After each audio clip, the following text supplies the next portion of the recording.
Well, let's now cross over to our correspondent Naba Muhyiddin in Port Sudan. Naba, so once again, a cholera outbreak has struck parts of Sudan. How bad is the situation?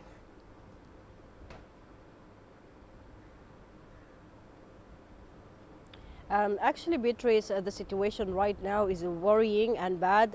Despite that, the cases are lower than the outbreak in last year when it started in the first week, but also it concerning because the situation in Khartoum generally and the health services have totally collapsed due to the war. So the situation is bad, and the volunteers are urging people to use boiled water because there is suspects that Sudanese people in different war zones, not only in Al-Kalakla, but in different war zones that affected by the deteriorated services and affected by the destruction of water plants are using contaminated water. So there is a risk of higher figures and numbers of people who are affected by cholera. In Al-Kalakla locality in Jabal Awliya, south of Khartoum, the situation is bad. The volunteers are worrying because the cases are increasing every day, and there is also concerns that it will spread further, especially in Jabal Awliya, which is not far from White Nile. White Nile is one of the biggest outbreaks,